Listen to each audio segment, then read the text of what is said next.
नमस्कार, स्वागत है कक्षा 10 में पढ़ने वाले सभी छात्र छात्राओं का।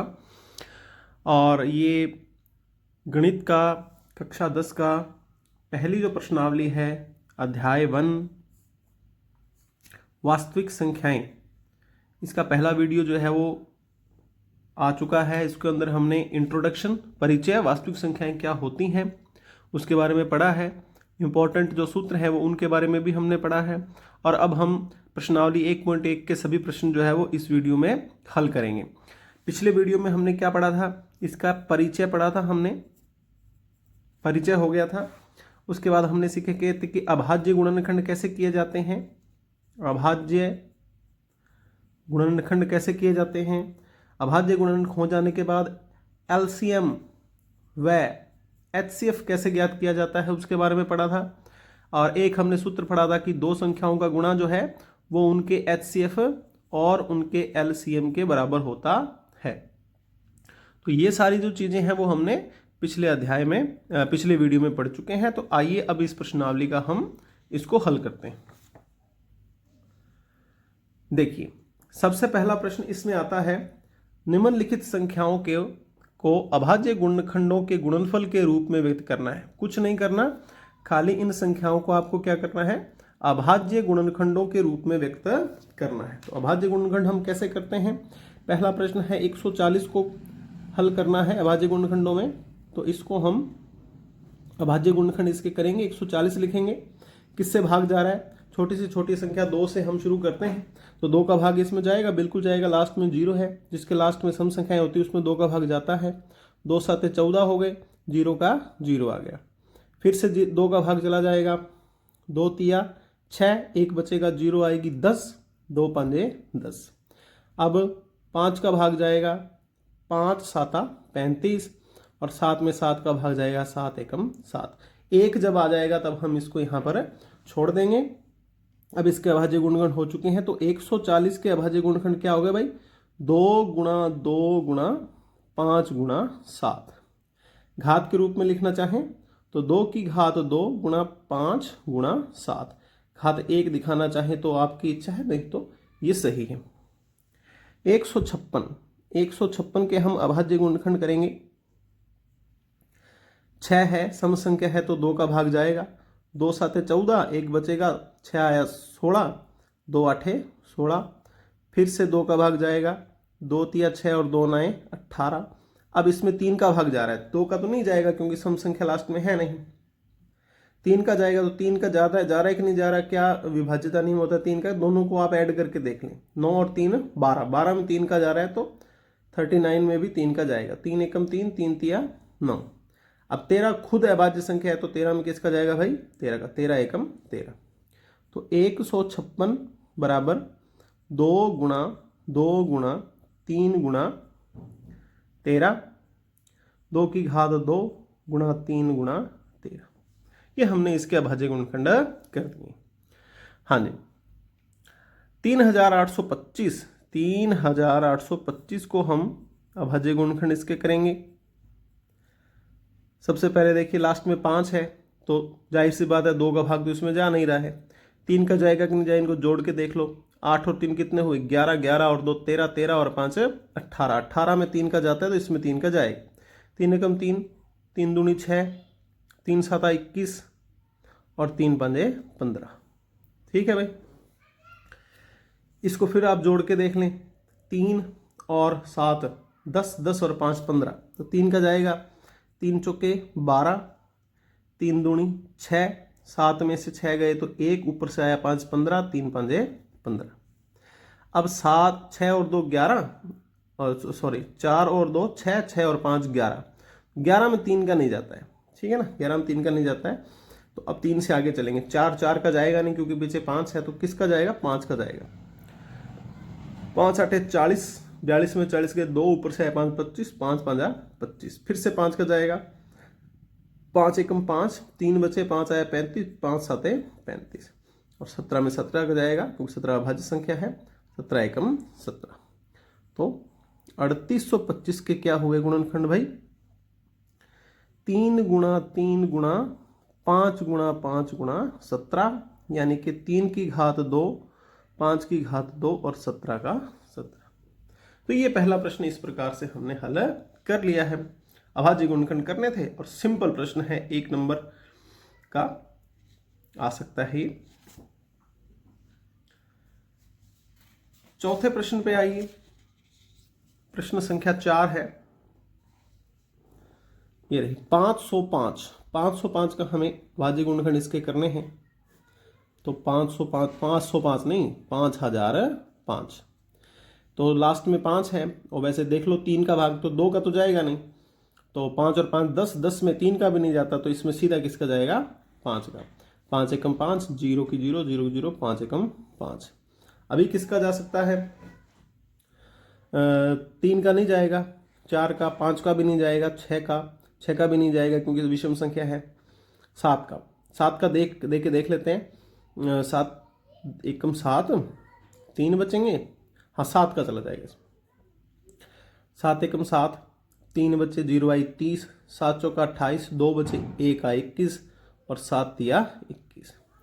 143। 143 में भाई जाएगा 11 का।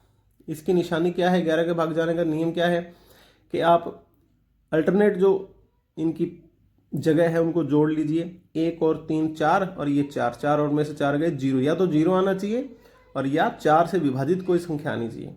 तो 0 आ रहा है ना। 1 और 3 कितने हुए? 4 4, और 4 में से चाहिए 4 गए तो 0। तो 11 एकम 11, कितने बचे? 3, ऊपर से आया 3, 33, तो 11 तिया 33। इसमें किसका जाएगा? 13 में 13 का जाएगा क्योंकि 13 अभाज्य संख्या है। 13 एकम 13, तो 5000। 5 के अभाज्य गुणनखंड हुए भाई 5 गुणा 7 गुणा 11 गुणा में 13। चलिए अब इस पे आ जाइए। इसके अभाज्य गुणनखंड हम करेंगे 7429। तो इसमें चेक करके अपने अगर देखते हैं तो 13 का, 14 का, 15 का, 16 का नहीं जाता। चेक करके इसको भाग दे के देखना पड़ता है। तो भाग दे के देखने की स्थिति में आपको पता चलेगा कि इसमें भाग जा रहा है किसका? 17 का जा रहा है। ठीक है जी। तो 17 का भाग अगर जाएगा इसमें तो ये आएगा आपके पास,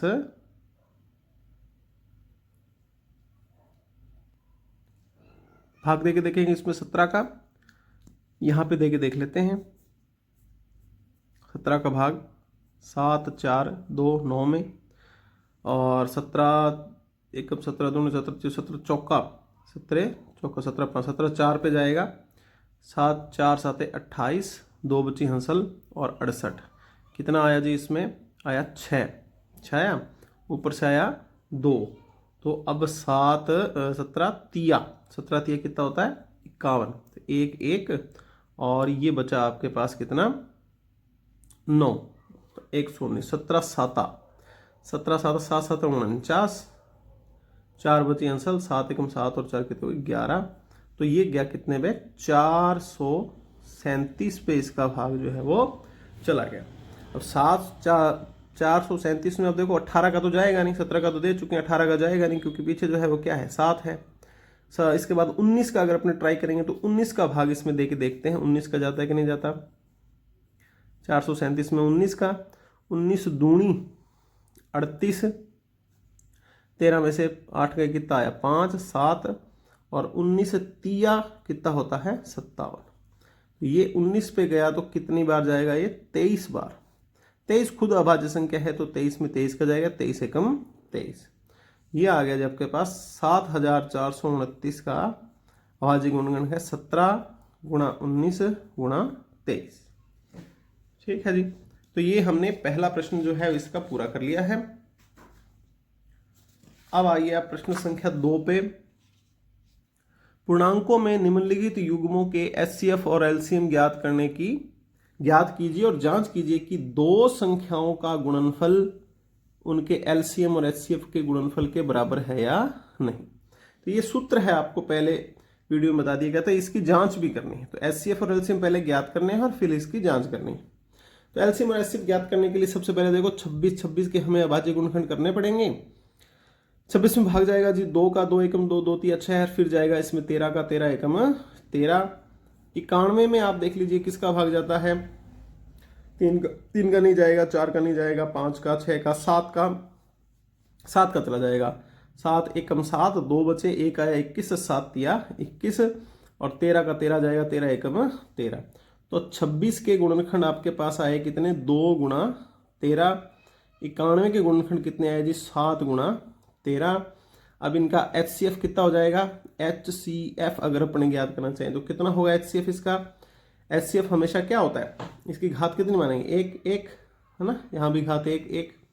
HCF छोटी घातों का गुणनफल, तो ये तो 2 की घात 1 इसमें है नहीं, है ना, तो ये अपने लेना नहीं है। 7 की घात इसमें है, इसमें नहीं है, छोड़ देना है। ये दोनों में है, यहाँ आप कंपैरिजन कर लीजिए किसकी घात कम है, एक जैसी है तो किसी को भी आप ले लीजिए, तो 13 आ जाएगा। LCM में क्या होगा, बड़ी घातें लेनी, तो 2 की घात 1 इसको लेना पड़ेगा, भले ही वो दूसरे में नहीं है तो इसको लेंगे अपने। 7 की घात 1 और 13 की घात 1, यानी 2 गुणा 7 गुणा 13। ठीक है जी, ये आया अपने पास कितना, 13 दूनी 26, 26 को 7 से गुणा करें, 7 छिका 42, 4 बची हंसल 14 और 4 कितना हो गया 18, तो 182 इसका LCM जो है वो आ चुका है। ठीक है भाई, अब आप देखिए अपने इसको जांच करते हैं। जांच करने के लिए अपने क्या करेंगे, देखें जांच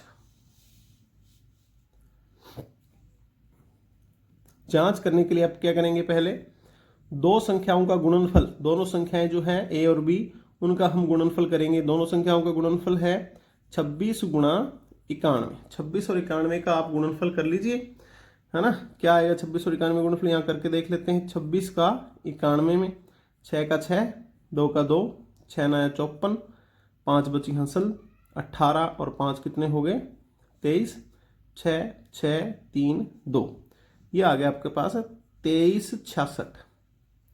और HCF व LCM का गुणा करके देख लीजिए। HCF कितना है 13 और LCM कितना है 182। ठीक है ना, इनकी भी गुणा कर लीजिए। 182 में 13 का गुणा करेंगे 6 और 24 का कितना 4, 3 का 3 है, 3 और 2 हंसल 1 तो 5, 2 8 1 6 6, 13 का लगा तिया, 1 बची हंसल, यही आ गया 2366। तो देखिए क्योंकि दोनों संख्याओं का गुणनफल बराबर आ रहा है किससे, HCF गुणा LCM की, तो अतः जांच में सत्य पाया गया। जांच में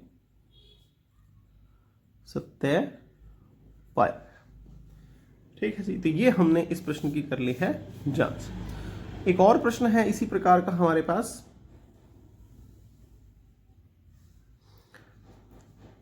510 और 92।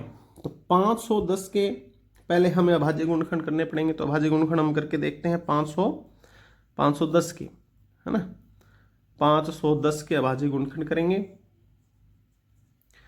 जाहिर सी बात है 0 है, 2 पे जाएगा, 2 दूनी 4 और 1 बजा 2 पंजे 10 और 2 पंजे 10। अब 7 और 5 12 होते हैं तो 3 का जाएगा, 3 8 24, 1 बचा 5 आया 15, 3 5 15। अब ये कितना 13 13, अब 3 का नहीं जाएगा, किसका जाएगा जी 5 का जाएगा। 5 दूनी 6, सॉरी 5 एकम 5, 5 एकम 5 और 5 7 35 और 17 में किसका जाएगा 17 का। तो 510 के तो गुणनखंड आगे देखो 2 गुणा 3 गुणा 5 गुणा 17। अब हम करके देखेंगे किसके गुणनखंड, 92 के। 92 में 2 का जाएगा, 2 चौके 8, 1 बची हंसल, सॉरी 1 नंबर बच गया 12 और 2 छक्के 12, फिर 2 पे 2 दूनी 4, 2 तिया 6, फिर 23 में किसका जाएगा जी 23 का, 23 एकम 23। तो 92 का आगे गुणनखंड 2 गुणा 2 गुणा 23। ठीक है, घातों के रूप में लिखेंगे तो इसमें तो घातें एक ही हैं। ठीक है, 3 का 3 और 5 का 5, 17 का 17, सबकी घात कितनी मानेंगे हम 1 1 1। यहाँ 2 की घात कितनी है 2 है और 23 की घात कितनी है 1 है। सबसे पहले हम ज्ञात करेंगे HCF छोटी घातों गुणनफल, इन ये दोनों में है, इनकी तुलना हो जाएगी। छोटी घात कितनी है 2 की घात 1, तो कितना आएगा 2। बाकी कोई भी संख्या जो है वो दोनों में नहीं है, सर्वनिष्ठ नहीं है। LCM देखिए, LCM में क्या करना है, बड़ी घात, इन दोनों बड़ी घात कौन सी है भाई 2 की घात 2, यहाँ 3 की घात 1 लेना पड़ेगा, 5 की घात 1, 17 की घात 1 और 23 की घात 1। 2 2 दूनी 4 और 5 दिया 15 और 17 दिया 51, 5 17 दूनी 34, 34 और 5 कितने हो गए 39। ठीक है, 15 चौके 60 गुणा 391 और ये कितना आ जाएगा, 0 की 0, 6 एकम 6, 6 नाया 54, 5 बची हंसल 18, 18 और 5 कितने हो गए जी 23। ठीक है, अब हम करेंगे इसकी क्या जांच। दोनों संख्याओं का गुणनफल देख लीजिए आप पहले। दोनों संख्याओं का गुणनफल, दोनों संख्याएं कहाँ हैं, ये रही। 510 का गुणनफल कीजिए 92 के साथ में, ठीक है ना। 0 का क्या आएगा 0 और अपने रफ में करके देख लेते हैं गुणा इसका किसका 51 और 92 का, 92 का 51 में 2 9 5 दूनी 10, 45 और 1 46, 2 9 6 4, तो 4 6 और 9 और 2 ये आ गया। अब आ जाइए HCF गुणा LCM। HCF कितना है 2 और LCM कितना है 23,460, गुणा कर दीजिए 2 0 0, 2 छिका 12 का 2, 1 पची असल 8 और 1 9, 2 तिया 6 और 2 दूनी 4। तो आप इनको देखेंगे तो ये आ रहे हैं बिल्कुल समान आ रहे हैं। इसका मतलब ये है कि A गुणा B दोनों संख्याओं का गुणनफल बराबर HCF गुणा LCM जो है वो यहाँ पर प्राप्त हो गया है। ये जांच में सत्य पाया गया है। ठीक है, चलिए अगले प्रश्न पे आते हैं, तीसरे प्रश्न पर।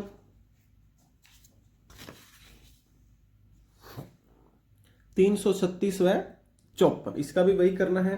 HCF और LCM निकालना है सबसे पहले, है ना। HCF निकालना है, LCM निकालना है और फिर क्या करनी है, जांच करनी है किसकी, दोनों संख्याओं का गुणनफल जो है वो HCF और LCM के बराबर होता है, इसकी जांच करनी है। तो सबसे पहले अपने 336 के टुकड़े कर लेते हैं भाई। 336 के टुकड़े क्या होंगे, 336 के टुकड़े करके देखेंगे हम। 336 2 का भाग जाएगा, 2 एकम 2, 2 छक्के 12, 2 आठे 16, फिर 2 का 2 आठे 16 और 2 चौके 8, फिर 2 का 2 चौके 8, 2 दूनी 4, फिर 2 का 2 दूनी 4, 2 एकम 2, फिर 3 का 3 साते 21, फिर 7 का 7 एकम 7। तो ये आएगा जी 2 गुणा 2 गुणा 2 गुणा 2 गुणा 3 गुणा 7। तो मतलब 2 की घात तो 4 और 3 की घात 1 और 7 की घात 1,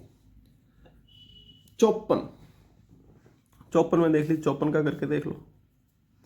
2 दूनी 4, 2 7 14, 3 तिया 3 9 27, फिर 3 का 3 नहीं तिया 9 और 3 का फिर 3 एकम 3। 54 का है जी 2 गुणा 3 गुणा 3 गुणा 3, यानी कि 2 की घात 1 और 3 की घात कितनी 3। अब हम ज्ञात करेंगे HCF। HCF क्या होता है, जो दोनों में है उनकी छोटी घात लेनी है। तो 2 दोनों में है, छोटी घात इसकी है 2 की घात 1। 3 भी दोनों में है तो 3 की घात छोटी कौन सी है, 3 की घात 1। 7 दोनों में है ही नहीं तो इस पे विचार हमें करना ही नहीं, तो 3 दूनी 6। LCM, जो दोनों में है उसकी बड़ी घात लेनी है तो 2 की घात 4 बड़ी है। 3 दोनों में है तो इसकी बड़ी घात लेनी है, 3 की घात 3 है। 7 दोनों में नहीं है तो जो है वही लेना है। ठीक है, 2 की घात 4 का मतलब क्या हुआ कि 2 दूनी 4 और 4 16, और ये 3 की घात 3 का मतलब हुआ 27 और ये हुआ 7। ठीक है भाई, तो आप गुणा कर लीजिए अब इसको। 16 गुणा 7 7 49, 4 बची अंसल 14 और 4 18। ठीक है जी, तो 189 का गुणा करोगे आप 16 के साथ, 6 9 54, 5 48 और 5 48 5 53, 5 11, 9 का 9, 8 का 8 और 1 का 1, 4 12, 1 बच्चे असल 9 और 1 10 और ये आ गया 3। कितना आया जी, ये आया 3024। अब हम करेंगे जांच करेंगे तो क्या होगा, a गुणा b। a गुणा b करेंगे, दोनों संख्याओं का गुणनफल 336 गुणा 54। 336 को आप 54 से गुणा करके देख लीजिए।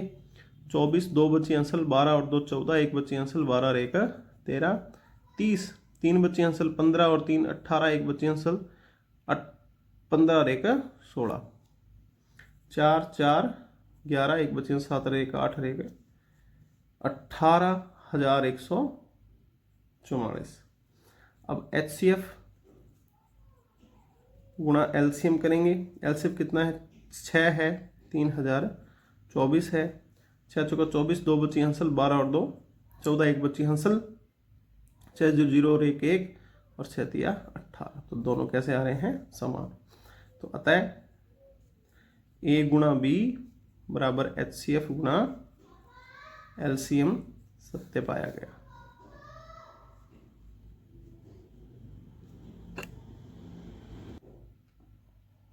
ठीक है जी, ये अपना सवाल नंबर 3 इसका हो गया।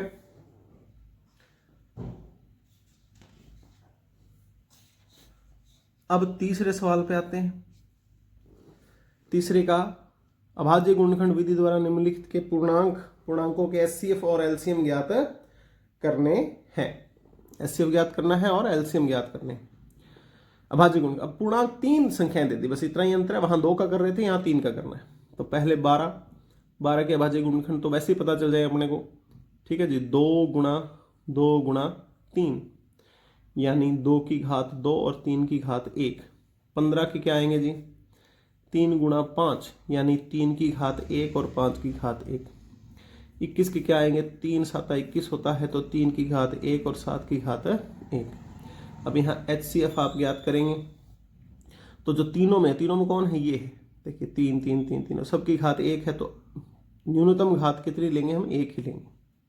3 का क्या आ जाएगा, 3 आ जाएगा। LCM में उच्चतम घात लेनी है, जो सब में है उसकी उच्चतम लेनी है, तो उच्चतम तो 1 ही आएगी। 2 किसी में भी नहीं है, तो यही उच्चतम घात हो गई। 5 की घात 1 भी उच्चतम घात है और 7 की घात 1 भी उच्चतम घात है। 3 का 3, 2 का वर्ग कितना हुआ 4, 5 का 5 और 7 का 7, ये हो गया 20, 5 चुके 20, 20 दिया 60 और ये 7, 0 और 420। ये इसका हमने LCM और HCF ज्ञात कर दिया। ठीक है जी। 17, 23 और 29। अब 17 अभाज्य संख्या है, तो 17 का भाज्य गुणनखंड यही होंगे। 23 के टुकड़े, 23 भी अभाज्य संख्या है तो यही आएगी। 29 भी अभाज्य संख्या है, तो और किससे तो भाग जाएगा नहीं, तो यही अभाज्य गुणनखंड के रूप में आ जाएंगे।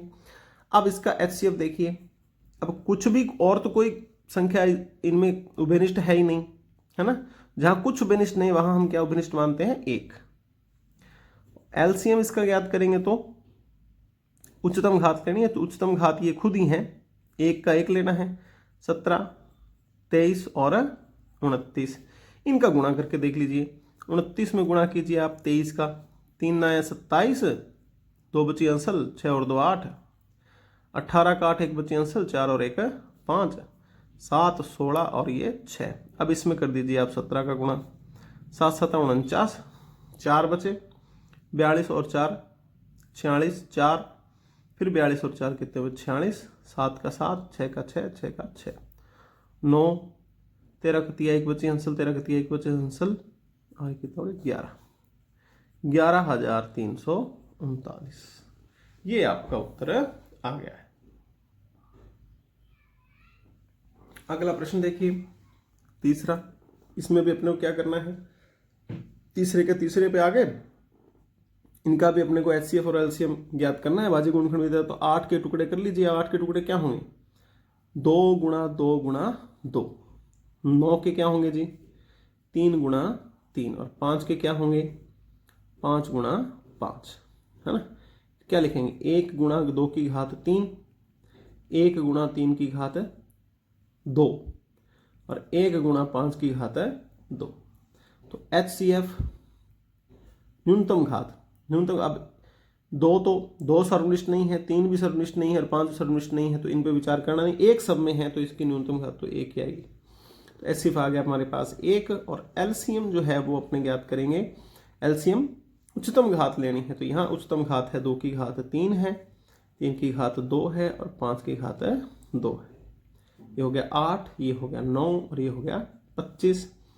25 8 कितना हो गया 200, 200 को गुणा करें 9 के साथ कितना आएगा आपके पास 1800। ये इसका एलसीएम ज्ञात हो गया। सवाल नंबर 4 पे आएंगे। एचसीएफ है, एचसीएफ 306 657। ये ब्रैकेट में जो लिखा हुआ है इसका मतलब ये है कि इन दो संख्याओं का एचसीएफ 9 है, इन दो संख्याओं का एलसीएम हमें ज्ञात करना है। तो इसको हल कैसे करेंगे, तो यहां दोनों संख्याएं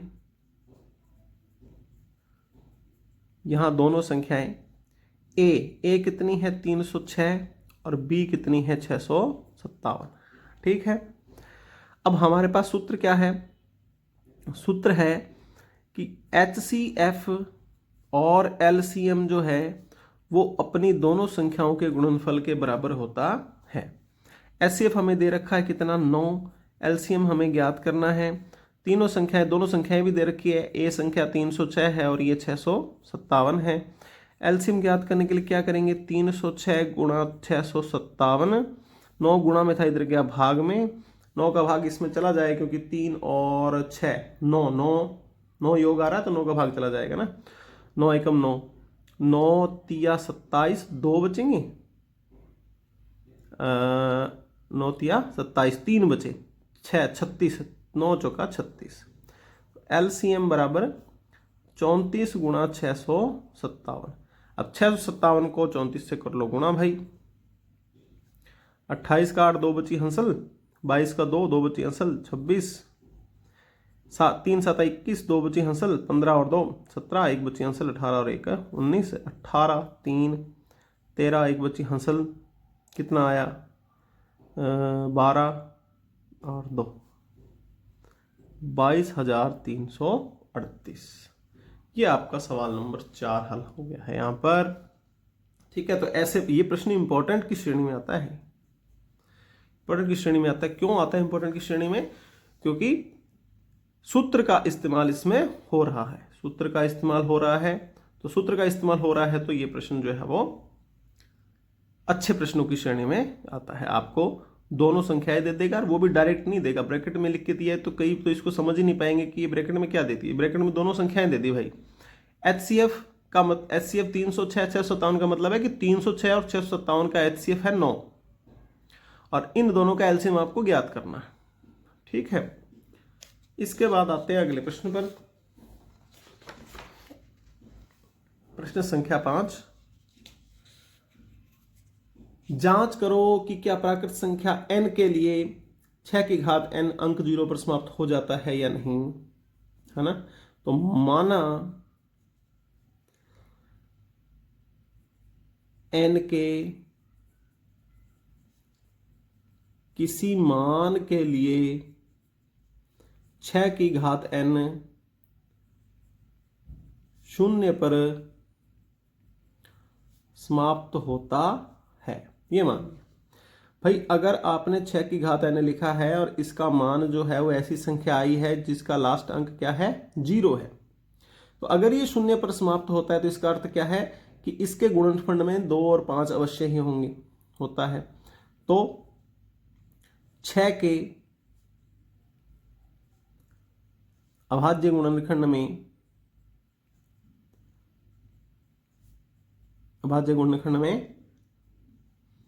2 व 5 होंगे।